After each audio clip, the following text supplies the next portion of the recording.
Why tarnish your invaluable luster with a battle in the House? It's a rat's nest in there. It's the same gang of talentless hicks and hacks who rejected the amendment 10 months ago will lose. I like our chances now. Then you get a sneak 007 over here into a country that wants CIA blood on their breakfast cereal, and you're gonna walk the Brady Bunch out of the most watched city in the world. That's about 100 militia at the airport. That's right. We did suicide missions in the Army that had better odds than this. I'd like to know what Maya thinks. We're all incorporating her assessment into ours. 100% he's there. Okay, fine, 95%, because I know certainty freaks you guys out, but it's 100.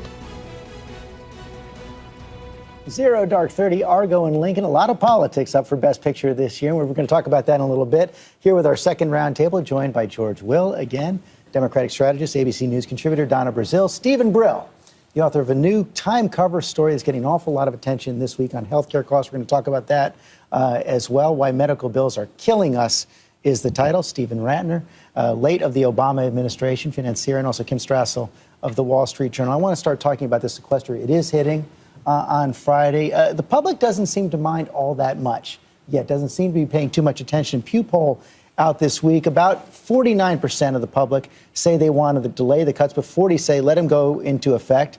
Most of the blame, at least right now, seems to be heading towards the GOP. 49% say they should bear the blame for this, only 30% for President Obama. But Kim, you argued in the Wall Street Journal this week that the Republicans are actually in a strong political position. You say that sequester isn't some GOP fallback position. It's a proactive strategy, their way of busting out of the Groundhog Day cycle and changing the Washington spending debate. They aren't bluffing. Look, this is where they want the debate to be, on government spending. You go back 2 months ago, all the focus was on all of the lack of unity in the party, how they were going to lose on the tax question. Now they've brought this back to the issue that they think matters, which is size of government, whether or not we're spending too much, what the drag of federal spending is on the private economy. And increasingly, they're bringing it back to this one central question, which is really the only question in this debate, which is to the White House, and it is, are you honestly saying that you can't cut $85 billion out of a $3.8 trillion budget? Well, the sequester was always meant to force a compromise in a balanced way of spending cuts as well as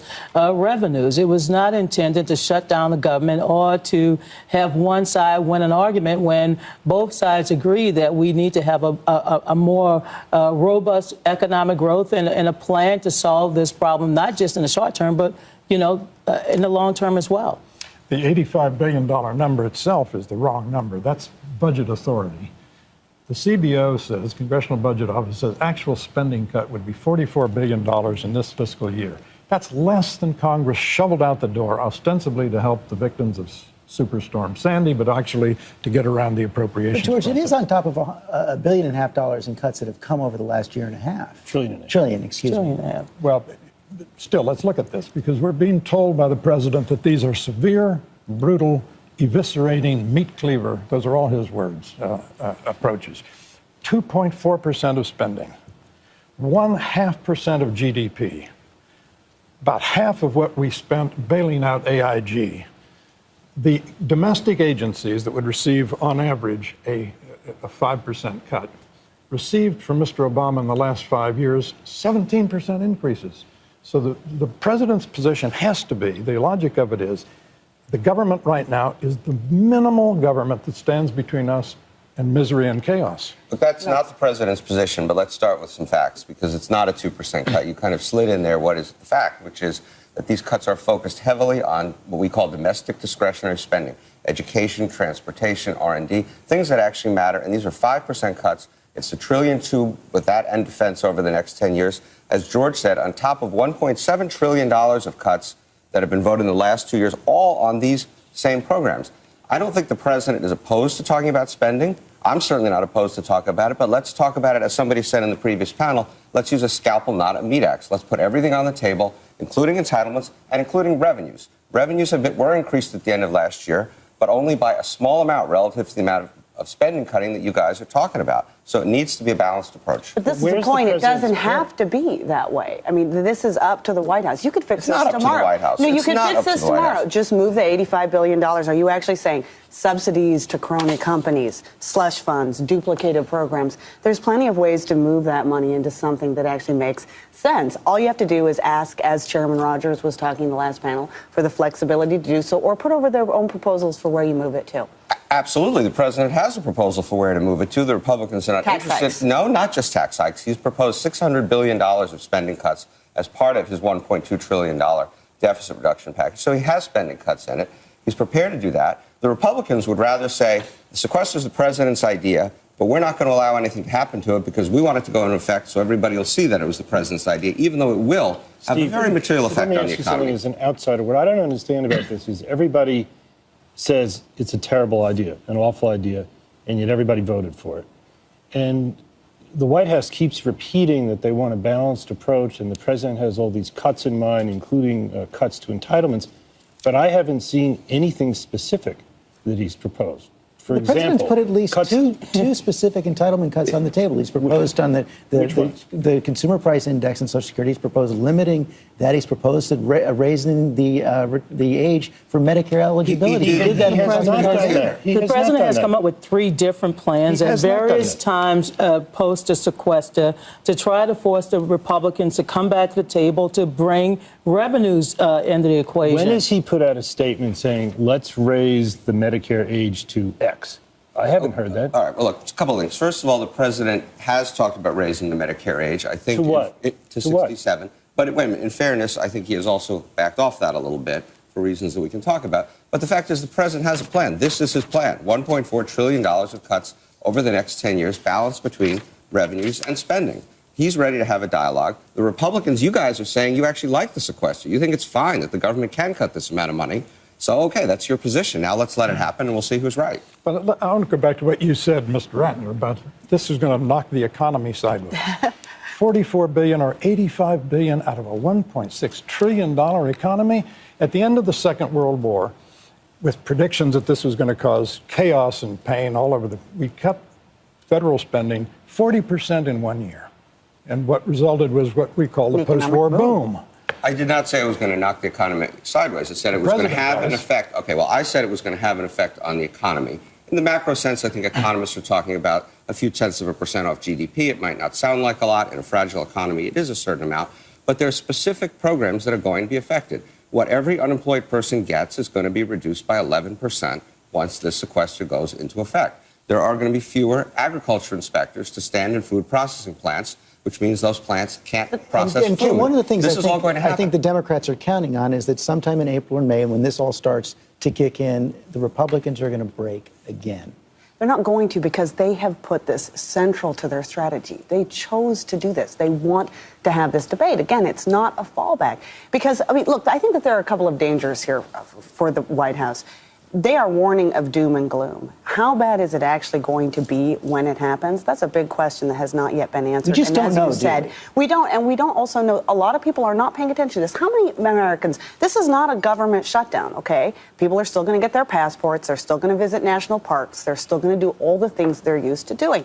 How many Americans are paying attention, and how many are going to decide that this is the Armageddon that the president is It's a government slowdown. The shutdown might occur on March 27 when the CR, the continuing resolution, runs out. But this is going to have a real impact on the regional economies all across the country, whether it's the threat of furloughs to federal employees. George, we have to brace for it in the Washington region, of course. But look, don't be so giddy, George.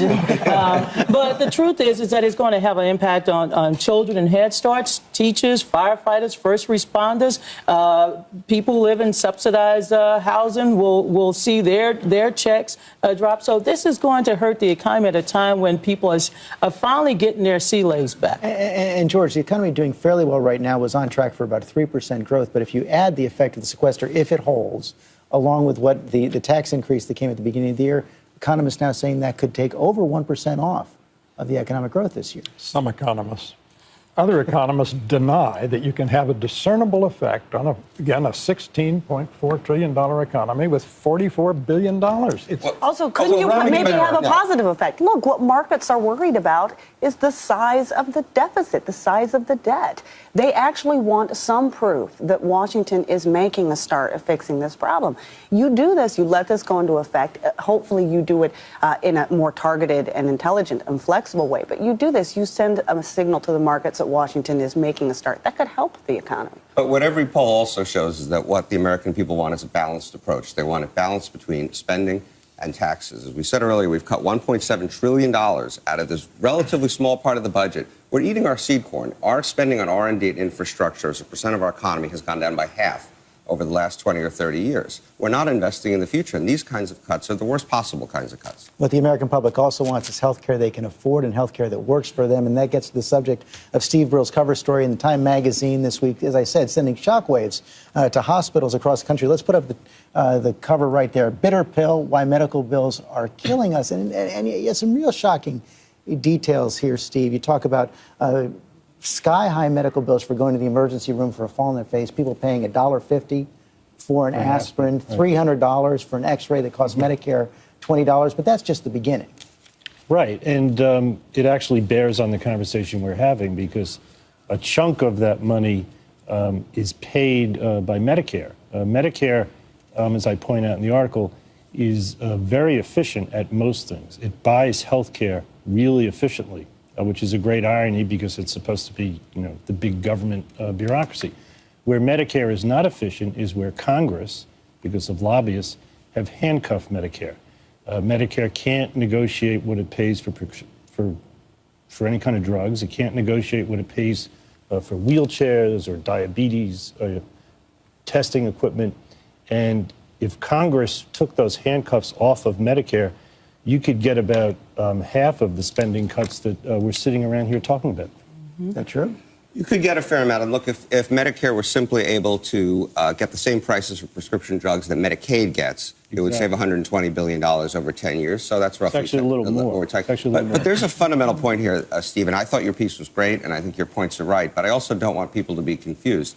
I don't believe that we can cut our way, change the pricing, do all the things you're talking about, and still save Medicare. The average person who is at Medicare retirement age has paid in something like $122,000 into the system. They will get back $387,000 of benefits. That's 3 times. You're not going to reduce that $387,000 by hospital cuts and this and that. We have to still have fundamental Medicare reforms to make those numbers work. If you put Medicare in the context of the larger healthcare system, and this is something that everybody at this table is going to think that I should go to a mental hospital when I get finished saying this. The government and all of us would actually save money if you lowered, I said lowered, the age for Medicare. If the Medicare age were 60 instead of 65, the economy and the taxpayers would actually save money. And George, please don't look at me like that. I'm serious. You're potentially right. And part of the argument about raising the Medicare age to 67 is you're taking people out of the Medicare system, which is very efficient. And what you'd be doing is you'd be putting the most efficient player, which is Medicare. Medicare spends 80 or 90 cents to process a claim, and the health insurance companies spend $18 or $20 or $25 to process a claim. The health insurance companies pay 2 or 3, 4 times what Medicare pays for various services. So if you lowered the age, you would put more people into the bucket of much more efficient health care. And the worst part about it is that the reforms that we have now with the president's plan are actually going to raise the cost because all the people who are 60 or 62 or 63 who can't afford the premiums that they're going to have now are going to be subsidized by the taxpayers. George, well, that becomes an argument for a single-payer system. Yeah. That's very fine. That is one argument. Here's an argument against that for a different kind of reform.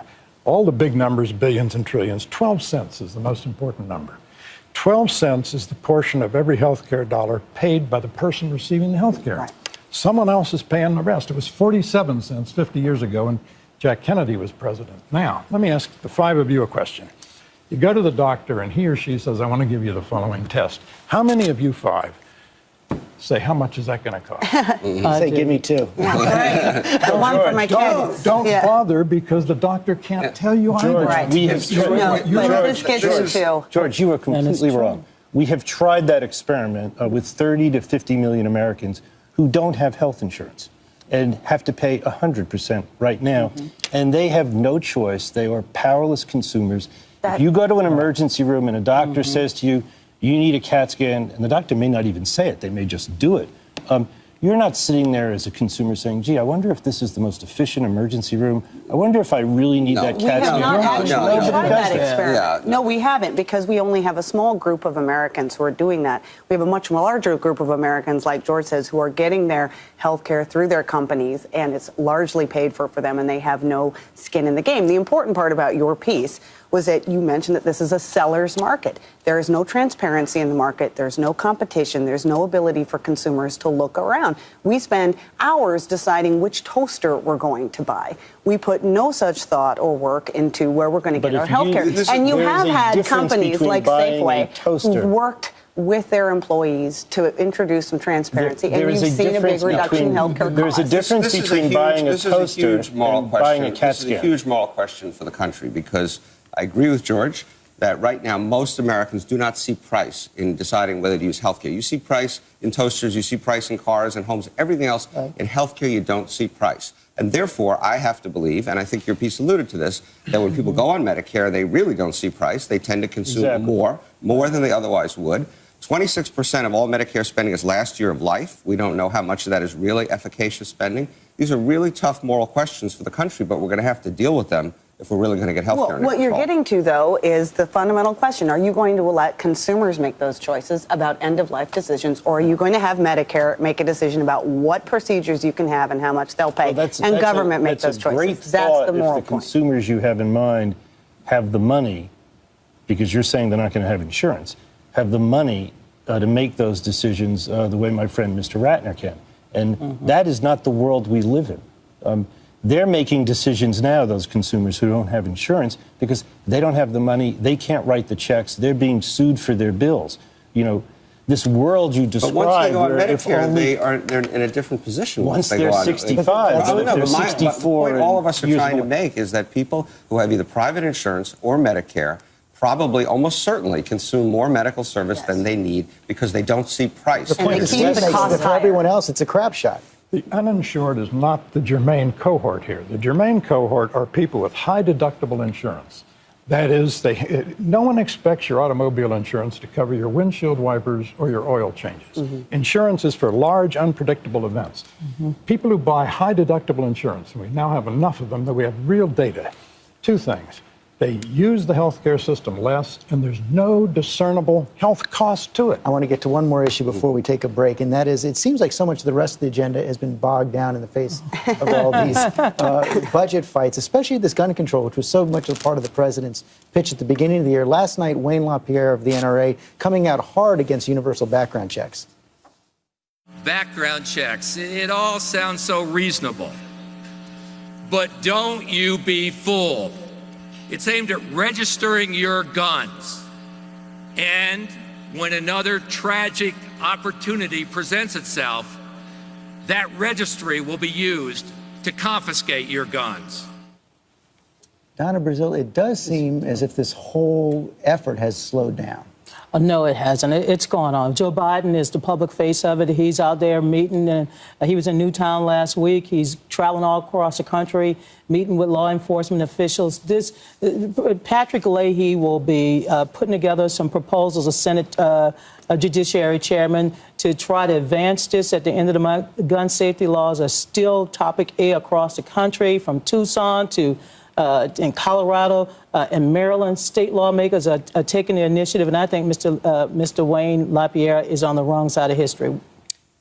No, it has slowed down, but the reason it has slowed down is because the president's own party is divided on this issue. And so when you look in the Senate, there is a lot of disagreement among Democrats themselves over most of the president's agenda, in particular the ban on semi-automatics, known as assault weapons ban, things like magazine restrictions. And so there's going to be a lot of fights, but it's going to be between Democrats, and that has put them in an unusual spot, and we're leaving. Only the 6 Democrats who are running for re-election, and we keep focusing on those 6. It's an important number. The Democrats support the Second Amendment, right? It's those Democrats. It's about assault weapons, rifles, and these military-style weapons, and should we get them off the streets? And many Americans believe we should.